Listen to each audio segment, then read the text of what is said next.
ৰাজ্যৰ চৌদিশে এতিয়া ৰঙালীৰ পাৰ ভঙা উচা ঢোল পেপাৰ মাতত মুখৰিত চৌদিশ গৃহস্থৰ চোতালে চোতালে জেং বিহু হুঁচৰি দল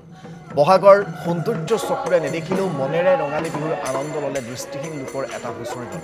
ঢোল পেপা বজাই বিহু মৰাত ব্যস্ত হৈ পৰিল দলটো অসমৰ বিভিন্ন প্ৰান্তৰ দৃষ্টিহীন বিহুৱা নাচনি লগ হৈ গঠন হ'ল এইবাৰ এই হুঁচৰিৰ দল টিংখাঙৰ বিধায়ক তথা মন্ত্ৰী বিমল বৰাৰ বাসগৃহত হুঁচৰি প্ৰদৰ্শন কৰি দৃষ্টি আকৰ্ষণ কৰিলে দলটো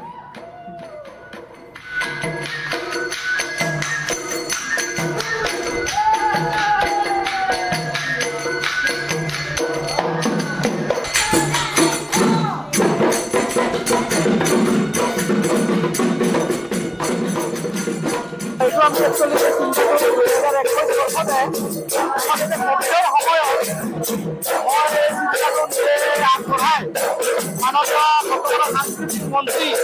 আমাৰ বিধায়ক বিমল বৰা ডাঙৰীয়াক বিষয়টো অৱগত কৰিলোঁ আৰু তেখেতৰ পৰা অলপ সহায় বিচাৰিলোঁ যিহেতু এই ড্ৰেছ যিবিলাক পিন্ধি আছে আমাৰ ল'ৰা ছোৱালীয়ে বা বাদ্যযন্ত্ৰই গোটেইখিনি ছাৰৰ পৰা আমি সহায় বিচাৰিলোঁ আৰু ছাৰে আমাক সহায় কৰিলে উদ্যোগ ল'লে আৰু তেনেকৈ আমি 2021 বৰ্ষৰ পৰা আমি যিসকল ছাত্ৰ ছাত্ৰী ইতিমধ্যে ডিগ্ৰী পাছ কৰি ওলাই গৈছে বা তেওঁলোক বিভিন্ন ধৰণৰ খেলৰ লগত জড়িত তেওঁলোক তেনেকুৱা আমি বিভিন্ন প্ৰান্তৰ অসমৰ ল'ৰা ছোৱালীসকলক দৃষ্টিহীন ল'ৰা ছোৱালীসকলক আমি একগোট কৰি এই হুঁচৰি দলটো বিশেষ কৰি লুকাই লোৱা আমাৰ গীতবিলাক হুঁচৰি